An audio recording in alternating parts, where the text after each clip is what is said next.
Okay, today we're going to be going over removing the lift blocks from my Nissan Frontier.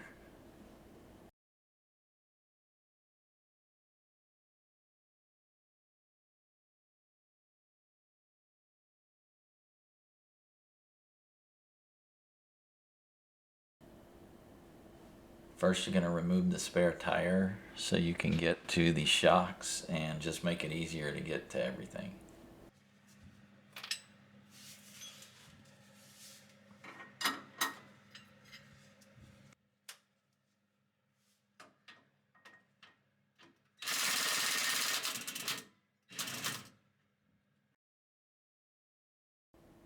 And here we're going to, the bolt still is stuck in there, so what we're going to do is lift the truck up just a little bit, jack it up from the side. Now, I have two jacks. One is under the differential near the yoke, and then also the one is on the frame in the rear. So I'm changing the shocks on this because they had 129,000 miles on it. And I don't show that here, but I do disconnect them, and you should if you're gonna, lift the truck up all the way.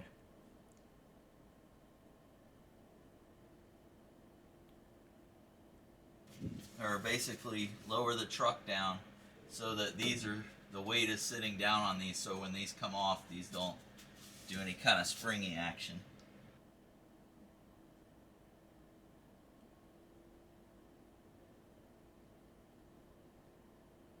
So what we're going to do is pull these blocks out, put new bolts on, lower this back down.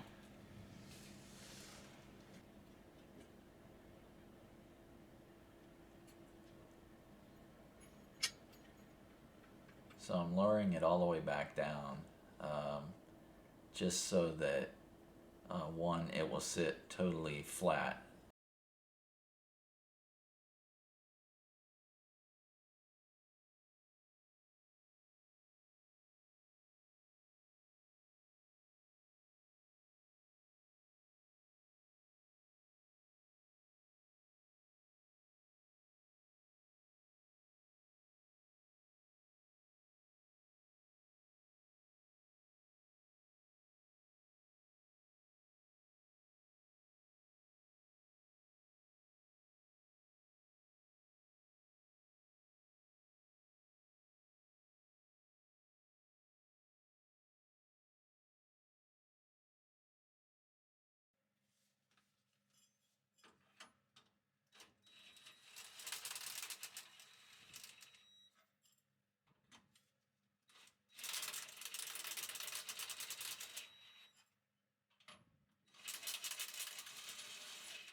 So I'm just using my impact here, getting the bolts loose. I didn't want to take them all the way off because it's still, those U-bolts were super tight against the springs, or the leaf pack, and also the block. So I'm gonna hit it here with like a 3-pound hammer to try to pop them up a little bit, get them kind of dislodged, and then I'll lift the truck up after that. And I'll be doing that with the jack on the side.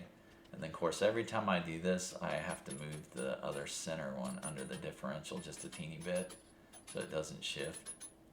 But you can see I'm having to really beat on these things to move them up. They just don't want to come off.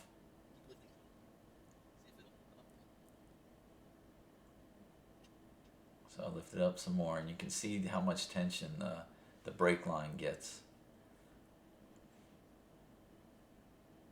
Which, when you got a lot of travel and you have blocks like this, you got to make sure that you have enough room for that brake line. So right here, I'm going to do the final part of it, which is, I'm putting a bottle jack right up under the fourth leaf, the overload.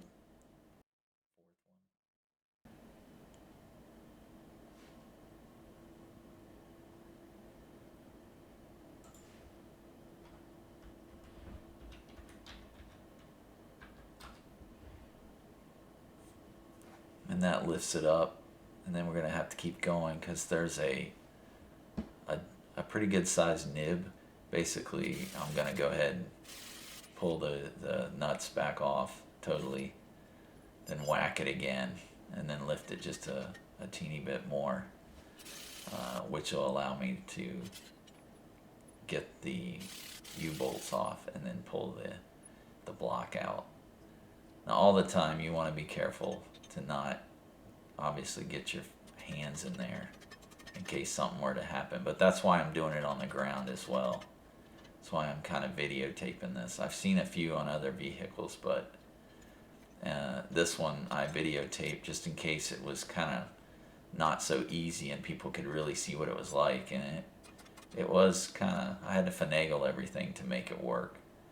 So you can see I'm sitting there, you know, using a screwdriver and all kinds of stuff to try to just kind of wiggle it out. So it's almost ready. All I gotta do is jack it up a few more times with the bottle jack, and I could spin it. Now that block is tapered a little bit, and it's a big block. It's 2 inches at the short section. Alright, so it's out, and so I'm going to lower it back down, and they never lower back down in the exact place, which even putting the other center jack underneath the differential housing in the front so it doesn't rotate, it's still going to be a little off. And so you're going to see here that I'm going to end up getting it as low as I can until I can see that it's very close to that hole. And you got to kind of get up on top of it with your flashlight to make it work, but it's totally close enough. And so what I'm going to do now is use a ratchet strap and put it right here like you see on the axle. And then there's a hole in the frame up near the cab, the front passenger seat. Underneath that frame rail there's a couple of holes, and all I do is, you know, hook that to it and click it until it gets taut, and then click it a few times and it starts moving it. You know, at first it's not going to line up exactly, but you can go ahead and click it a few times and you can actually kind of see it move just a teeny bit. And then I'm going to have to use my flashlight here and make sure that it gets in the exact spot. And then also sometimes they don't line up left to right, which is kind of why you don't want to put those bolts, the U-bolts, back on, because then you can't see good. So I've seen people put them on and then they're still trying to get it centered, and I just take my bar here and just move it to the side just a teeny bit, and it's probably lined up now. And then all I gotta do is drop it completely, and it will, yep, so there it goes.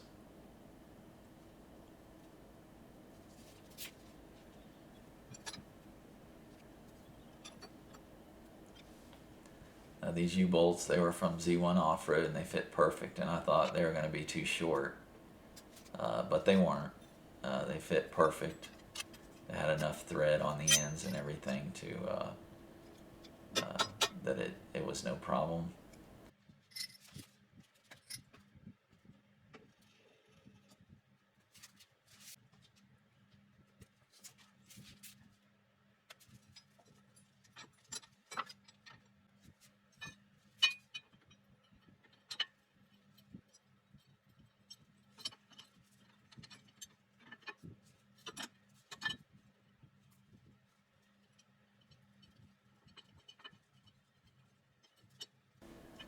So here I'm just going ahead and tighten them on there by hand, make sure they spin freely.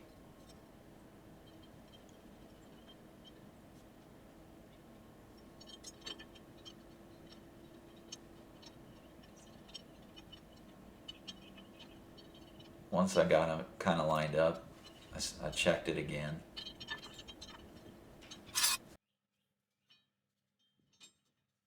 And then Of course, I drop the truck completely down and I start using a ratcheting wrench. And you can kind of tell when you're getting close because you can start seeing the bolt go through the nut all the way, and then you can kind of count how many threads you got to know if everything's looking good. And that's kind of what I was doing here. Looks like I'm kind of doing it like mad here, but it's just sped up.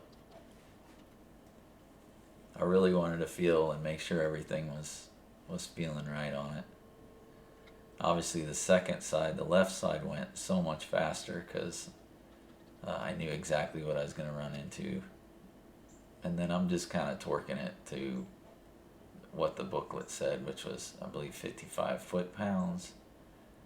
And then I used a silver marker to make sure that those bolts, just quickly you can look at it and see if anything has moved.